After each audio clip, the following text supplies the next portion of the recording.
आइए हम सब बैठ जाते हैं। इस अच्छे समय के लिए एक बार फिर से आप सबका हम स्वागत करते हैं। परमेश्वर ने हम सबों को एक बार फिर से ये मौका दिया कि इस पुनरुत्थान के दिन उनके आंगन में इकट्ठे होकर उनको धन्यवाद दे सकें। और ये प्रभु का आंगन है जिसमें परमेश्वर ने हमें चुना है। हम सब उनके चुने हुए जन हैं। और हमें क्यों उन्होंने चुना है, हमारे द्वारा वो क्या चाहते हैं और हम किस प्रकार उनके चुने हुए लोगों के समान इस दुनिया में रहें, ये बातें आज हम सीखेंगे। क्योंकि यीशु मसीह इस दुनिया में एक बालक के रूप में जन्म लिए ताकि हम सबको छुड़ाकर हमें अपना चुना हुआ वंश को बनाए।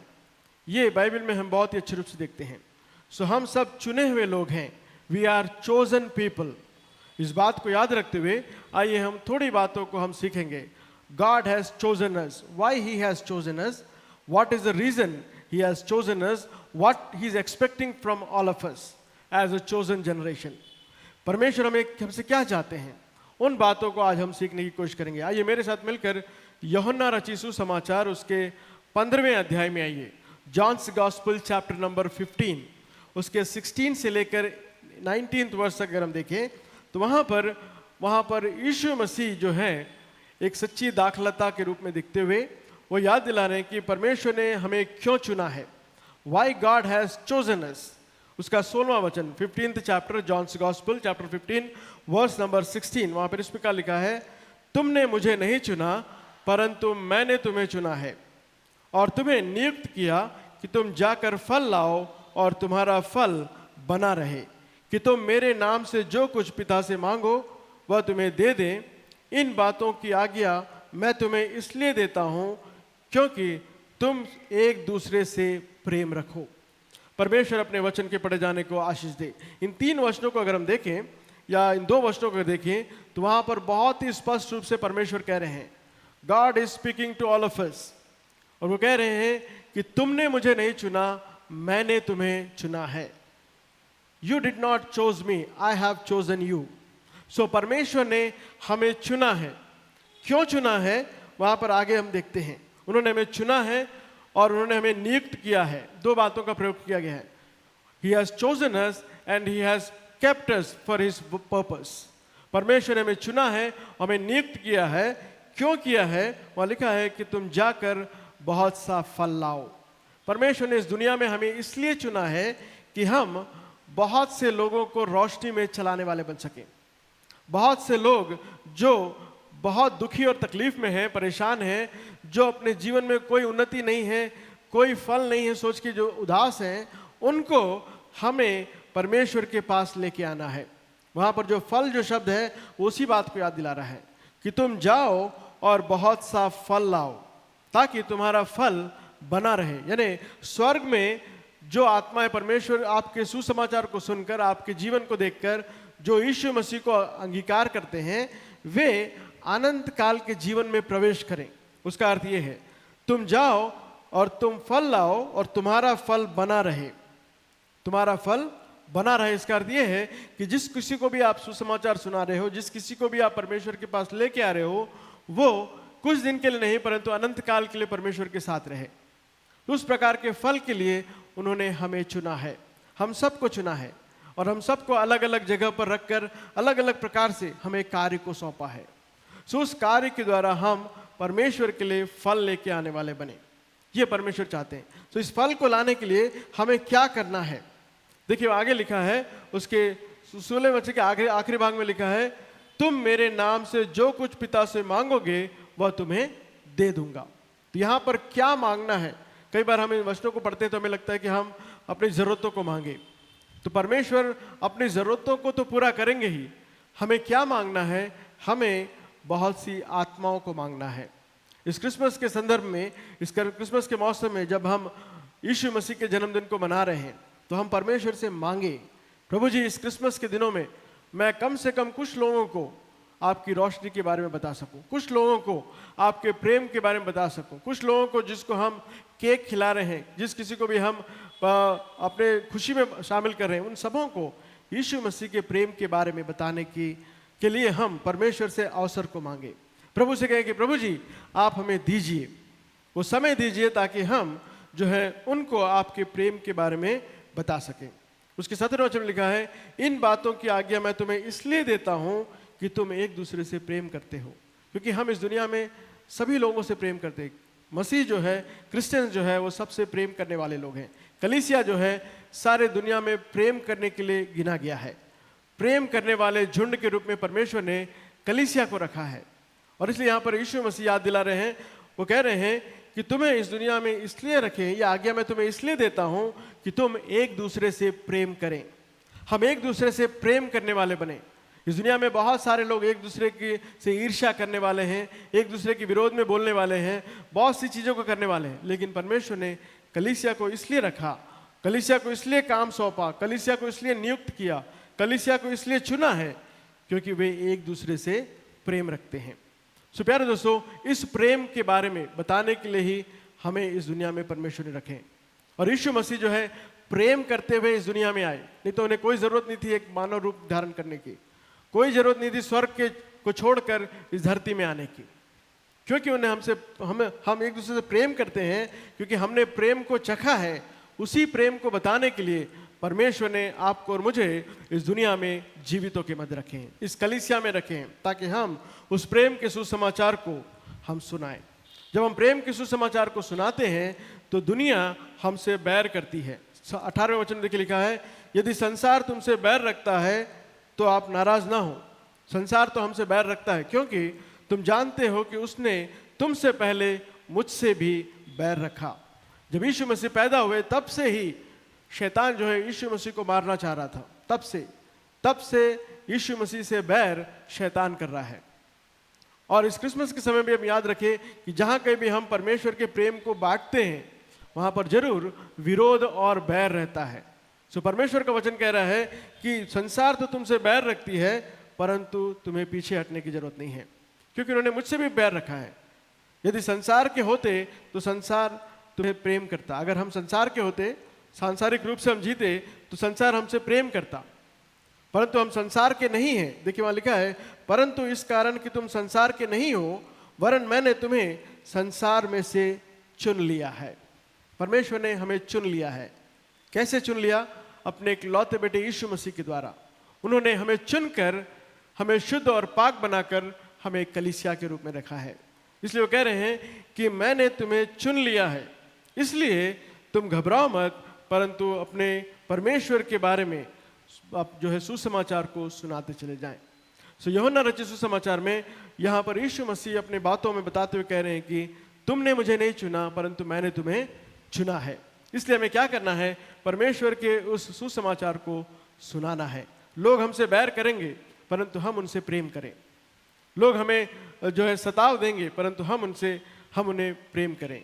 उनके लिए हम प्रार्थना करें, उनके लिए हम परमेश्वर से मांगे, ताकि वे जो है परमेश्वर के राज्य में प्रवेश हो सके।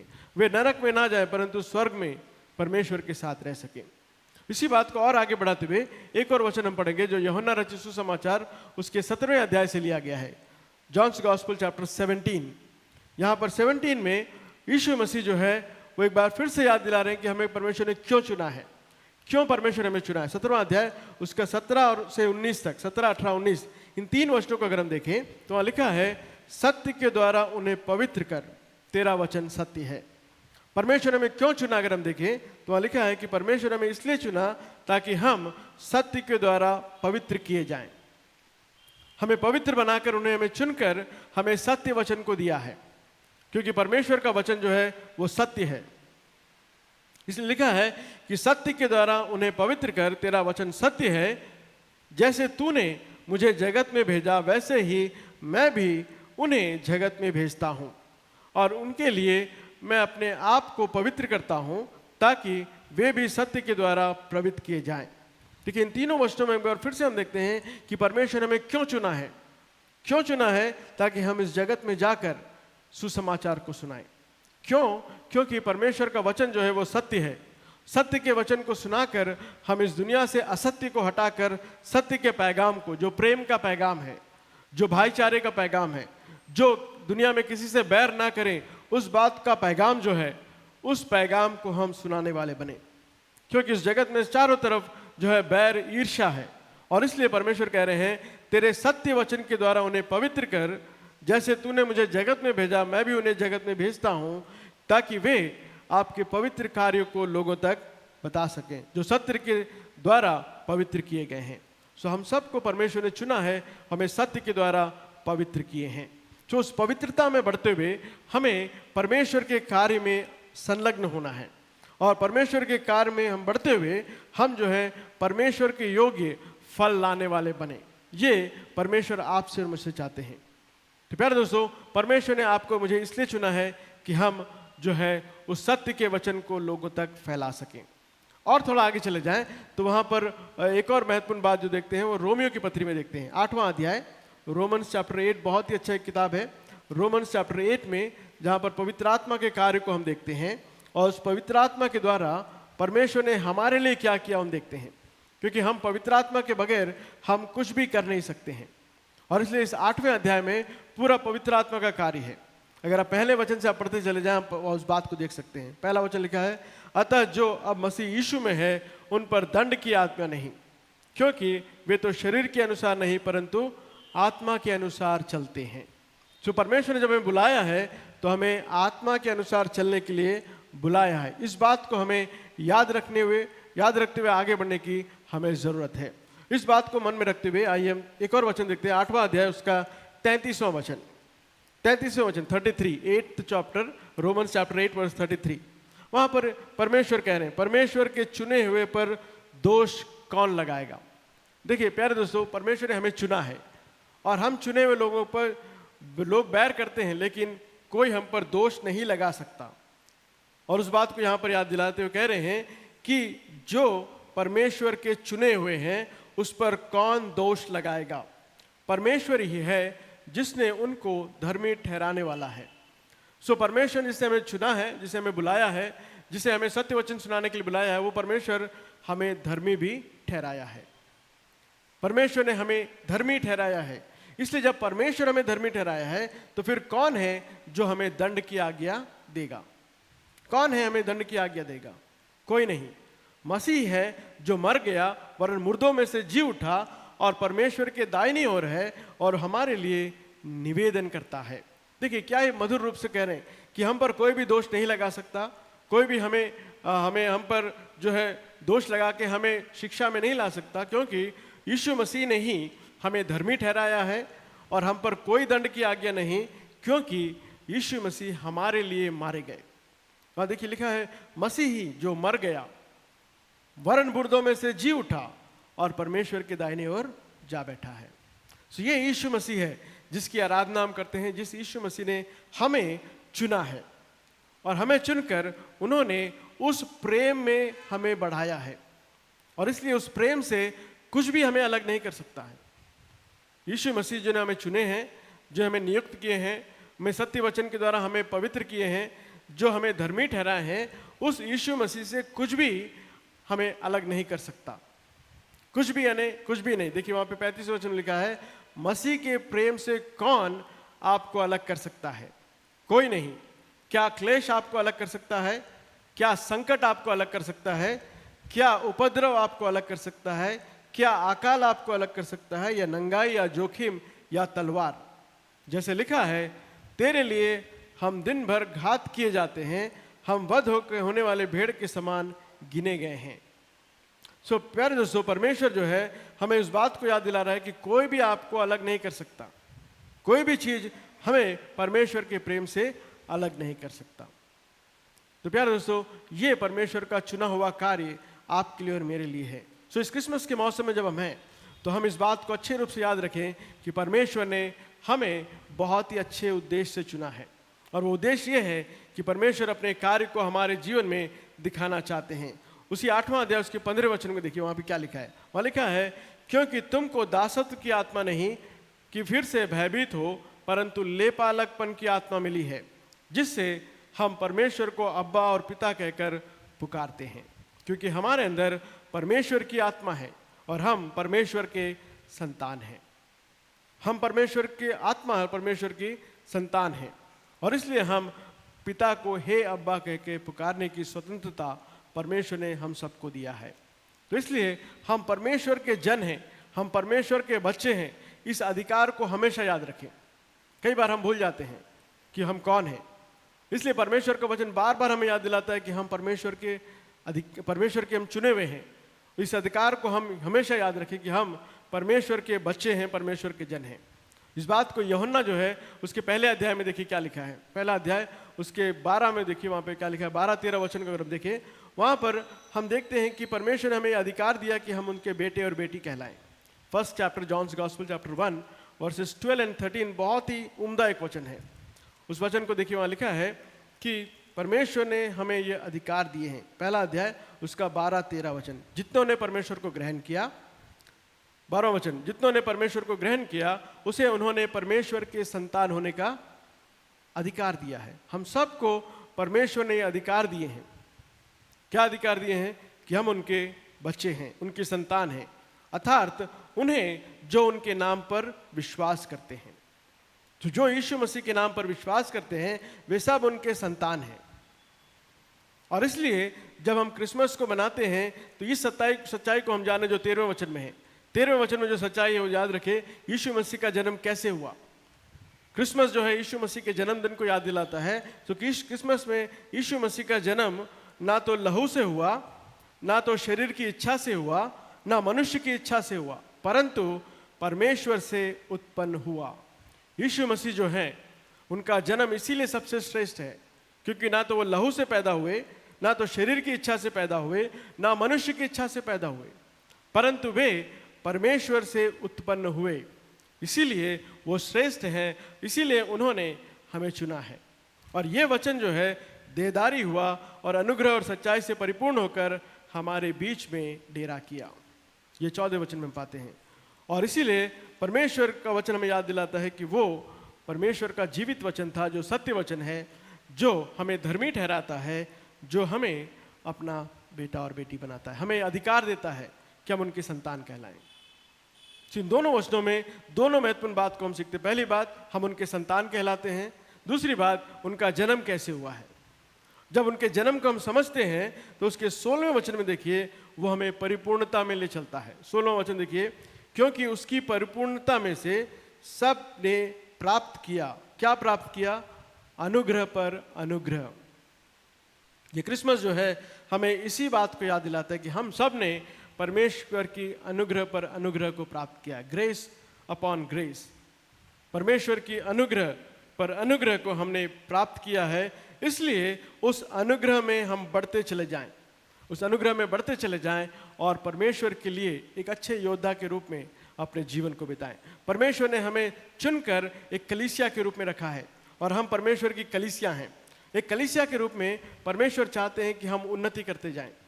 परमेश्वर नहीं चाहते कि हम एक जगह रुक जाएं, एक जगह ठहर जाएं, परंतु परमेश्वर कहते हैं कि हम परमेश्वर के लिए बढ़ते चले जाएं।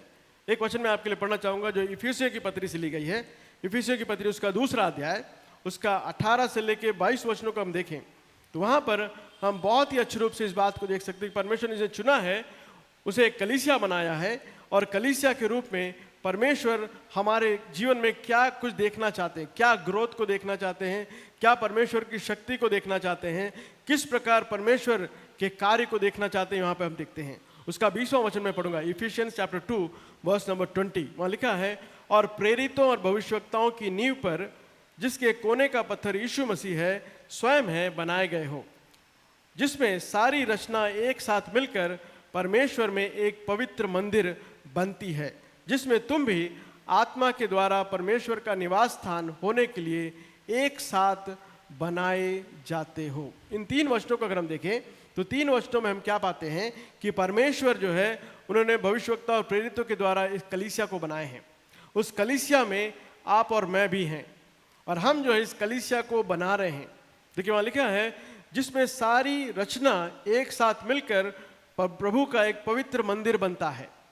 सो हम सब जो इस कलीसिया में हैं, हम सब इस कलीसिया में क्या हैं? वहाँ लिखा है कि हम सब परमेश्वर के पवित्र मंदिर हैं। और ये पवित्र मंदिर कैसी है? वो बनकर समाप्त नहीं हो गई है। अगर समाप्त हो जाती तो हमारे लिए और कोई काम नहीं था, लेकिन यहाँ लिखा है कि वो पवित्र मंदिर बनती जा रही है और आपको और मुझको परमेश्वर ने इस पवित्र मंदिर में हमें बनते हुए देखना चाह रहे हैं। वो चाह रहे हैं कि हम और भी बहुत सारे लोगों को उस मंदिर में इकट्ठा करें ताकि ये मंदिर और भी मजबूत हो जाए, और भी बड़ा हो जाए, और ये पवित्र मंदिर जो है जो बनती चले जा रही है उसमें आप और मैं काम करने वाले बने। उस मंदिर के ग्रोथ में आपका और मेरा भी सहभागी हो। परमेश्वर चाहते हैं कि इस मंदिर को, जो कलीसिया है, यहाँ पर मंदिर जो है भवन नहीं परंतु कलीसिया है, कलीसिया में लोग जो हैं वो बढ़ते चले जाएं। और इसलिए वो आखिरी 22वें वचन में लिखा है, तुम भी आत्मा के द्वारा परमेश्वर के निवास स्थान होने के लिए एक साथ बनाए जाते हो।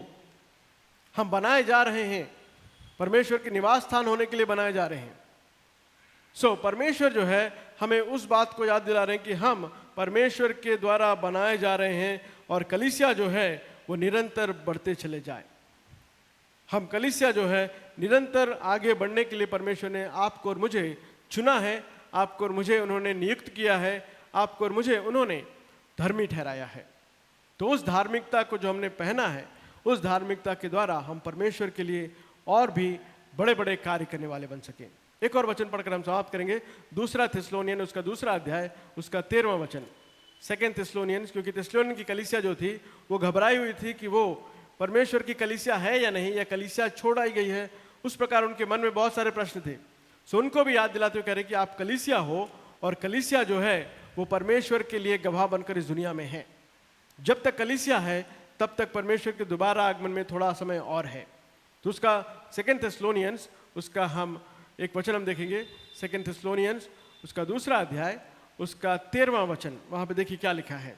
13वें वचन में लिखा है, इसलिए हम भी परमेश्वर का धन्यवाद निरंतर करते हैं कि जब हमारे द्वारा परमेश्वर का सुसमाचार का वचन तुम्हारे पास पहुंचा तो तुमने उसको मनुष्य का नहीं परंतु परमेश्वर का वचन समझकर ग्रहण किया है, और वह तुम विश्वासियों को जो विश्वास रखते हैं प्रभावशाली है। देखिए यहाँ पर कलीसिया को बता रहे हैं कि परमेश्वर का धन्यवाद देते हैं क्योंकि आपने परमेश्वर के सुसमाचार को सुना है, सुनकर उसे अपनाया है, उसे अपनाकर आप जो है उस पर विश्वास करते हैं, और विश्वास रखने के द्वारा आप प्रभावशाली हुए हैं। ये परमेश्वर की कलीसिया है जो निरंतर बढ़ती जाती है। थिस्सलुनीयन की कलीसिया जब सुनी तो उस पर विश्वास किया, विश्वास कर वो प्रभावशाली रूप से परमेश्वर के लिए काम करने वाले बने। प्यारे दोस्तों, इसलिए कलीसिया जो है वो बनती जा रही है। It is a progress, it is a growth. Church is always should grow. If church will not grow there is something mistake, some mistake is going on. इसलिए हमें इस बात को याद रखना है कि हम जहां पर हैं वहीं पर स्थिर ना रहें, परंतु परमेश्वर के लिए हम जो है बहुत से ग्रोथ को लाने वाले बने, बहुत से लोगों को परमेश्वर के पास लाने वाले बने, बहुत से लोगों को परमेश्वर के प्रेम में चलाने वाले बने, क्योंकि परमेश्वर ने उसी कार्य के लिए आपको और मुझे चुना है। उसी कार्य के लिए उन्होंने हमें चुना है। उसी कार्य को आगे बढ़ाने के लिए परमेश्वर ने आपको और मुझे अपने योजना के तहत उन्होंने हमें एक जगह इकट्ठा किया है। क्यों ना हम उस ग्रोथ को स्मरण करते हुए, उस कार्य को स्मरण करते हुए हम अपने जीवन में आगे बढ़ें, और यीशु मसीह के उस जन्मदिन को जब हम मनाते हैं तो हम सब परमेश्वर के लिए एक अच्छा फल लाने वाले बने, एक ऐसा फल जो परमेश्वर चाहते हैं कि उसके राज्य में जमा किए जाएं। अब तक अगर हमने नहीं मांगे हैं तो मांगे, परमेश्वर का वचन कहता है मांगो तो तुम्हें दिया जाएगा। Let us ask Lord, this Christmas we would like to share the gospel at least to our neighbors, at least to our fellow believers, at least to our people who are working in our offices.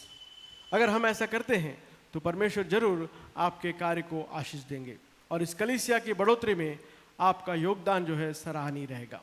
तो परमेश्वर हम सबको ताकत दे, शक्ति दे कि हम इस बात को स्मरण करें कि परमेश्वर ने हमें चुना है, और जिस कार्य के लिए हमें चुना है उसमें हम पूरे आशा के साथ आगे बढ़ें, पूरे आशा के साथ उन पर निर्भर रहते हुए हम परमेश्वर की शक्ति को अनुभव करते हुए हम इस बात को याद रखें कि परमेश्वर ने हमें चुना है, हमें नियुक्त किया, हमें सृजा है, इसलिए हम परमेश्वर के कार्य में आगे बढ़ने वाले बन सकें, क्योंकि परमेश्वर ने हमें चुनकर बुलाया है और उन्हें बना रहे हैं, बनाते हुए हमें आगे ले चलना चाहते हैं।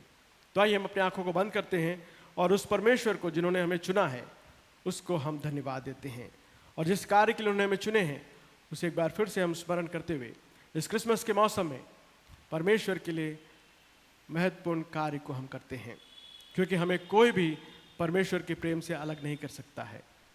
इस दुनिया तो सारे लोग तो एक दूसरे से बैर करते हैं, परंतु परमेश्वर ने हमें इसलिए चुना क्योंकि हम एक दूसरे से प्रेम करने वाले हैं। जैसे हमने यीशु मसीह के प्रेम को चखा है, उस प्रेम को हम लोगों तक फैलाने में परमेश्वर हमारी सहायता करें।